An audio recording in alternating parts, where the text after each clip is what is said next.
Assalamu alaikum wa rahmatullah. Welcome at Al Madar. This is your host Muawiyah Tucker. We begin by discussing this very important topic as it relates to whether the Masaajid should be open during this pandemic of COVID-19. The first set of answers that we will be dealing with in this video are: the Masjid should be the last place that should be closed in the time of tragedy. The Salaah and the Masaajid are symbols of Al-Islam and shouldn't be removed. The Salaah is a victory and a cure for all our ailments and our troubles.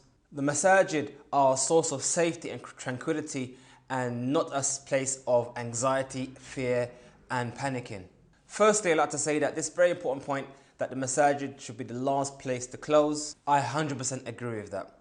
The Masaajid should be the last place in times of tragedy that should be closed. During times of war, if Muslims are invaded, or in times of massive calamity, Masaajid are a central place where Muslims congregate and come together, regroup and discover how to deal with the problems at hand, how to solve the current calamity. So during times of war, the Masaajid should never be closed. Or during times of famine or drought, where rain hasn't fallen for a very long time, where food is scarce, again, the Masaajid should never be closed because it should be a central point where Muslims come together to help one another, find out our individual needs and come together as a collective to help each other out. We even have legislated in Islam the Salat al-Istisqa, the Salah of rain. Although not performed in the Masaajid, it's still a form of congregation in order to ask Allah for help. During economic crisis, Muslims are in dire need of funds for whatever the situation may be. The economy is doing badly. They need to come together, pool their resources and work towards a common goal. The Masaajid should be the central place where this is done. However, we have a problem here whereby coming together in the masjid is the problem. COVID-19 is a disease, it's a virus which is spread through air and contact. In the Masajid, this issue is amplified tenfold.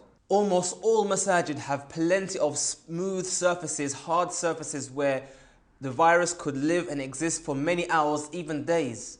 It has been said that stainless steel, the virus can stay alive for up to 72 hours on stainless steel. That includes door handles, taps, metal plates when you push open doors. That includes plenty of wood surfaces if they have stairs, handrails for stairs. So as you can see, there's plenty of opportunity for virus to exist inside the Masajid and be carried over from person to person. Also, almost every single masjid, people come together and they congregate. Very few Masajid have professional air ventilation systems which extracts air and brings in fresh air. There are even many Masajid that were old homes that are converted into Masajid. So we have people coming together, sharing the same air and in close quarters for 7 to 10 minutes at a time. So we see here that the transmission of the disease via the air is amplified in this close quartered scenario or situation which exists in every Salah. Also, the Muslims, by their very nature, by our very culture, we are encouraged to have physical contact with each other, to be one with one another. We hug each other, we shake each other's hands.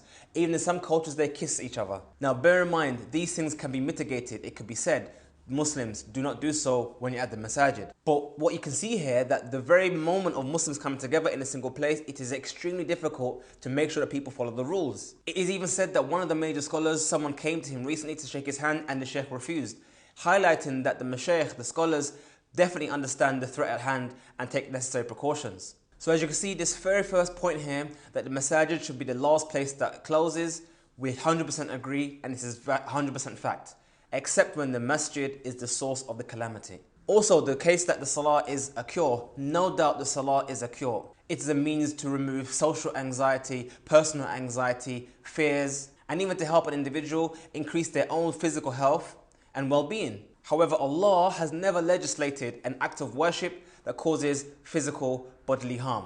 Even the Salah itself, we are ordered to pray standing. But if we can't do so, then we pray seated. If we can't pray seated, then we pray laying down. If we can't even do that, then we pray using our eyes or with our intentions. So as you can see here, the physical participation of Salah reduces until it comes to just movement of the eye or intention of the heart. All of these precautions are taken if physical bodily harm is manifest. We even have an example of a companion who wanted to make the ghusl but had an injury in his head. One of the other companions advised him that he still has to make the Salah, he still has to persist on this act of worship. He did so and he died. Later, the Messenger of Allah ﷺ rebuked that companion for what he told him, for giving him incorrect advice, for giving him an incorrect fatwa that led to his death. So we can see here that when acts of worship lead to bodily harm, lead to harming the Muslimin, in that situation, it is legislated to leave the acts of worship or to go to a lower form. And no doubt the lower form of congregational salah in the masjid is to congregate in your homes. This particular point, that the Masaajid are a symbol and that salah is a symbol of al-Islam, 100% this is true. And at this point, I'd like to encourage every single person, after watching this video, to contact your local masjid, go to their website, give them a phone call and ask them for their direct debit details. I encourage everyone here to set up a £5, even like a £3 direct debit every week, every month. A lot of our mosques have overheads, some even have rent, some have water bills and electricity bills still they have to cover. They have to pay for and sustain the imam who has his own upkeep, he has his own bills he has to pay and they sustain him monthly. So once this tragedy of COVID-19 is over and removed, we need to make sure that when we come out of our homes and the lockdown has been removed, we actually have a masjid to return to. So I encourage you all to support your local masajid, and I specifically encourage you not to forget about the markaz, the institutions that exist, and also the du'at that are out there who are still continuing to teach and educate the people, because once this calamity has been removed, we are definitely going to need all of them to still be there when we come out of our homes.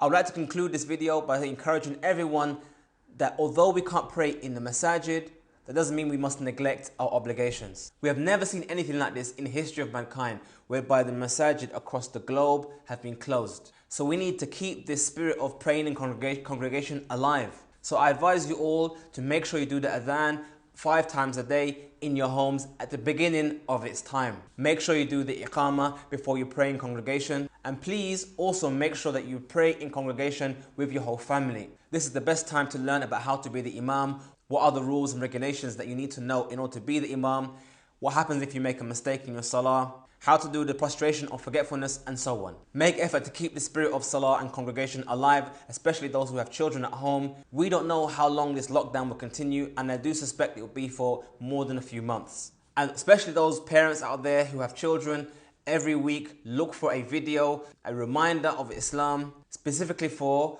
Yawm al-Jumu'ah. We will be praying Dhuhr in our homes, but we should still keep up with this weekly reminder, this weekly remembrance of Allah, so you can be prepared at the end of Dhuhr for all your family to gather around and listen to this reminder as though you were in the Masaajid.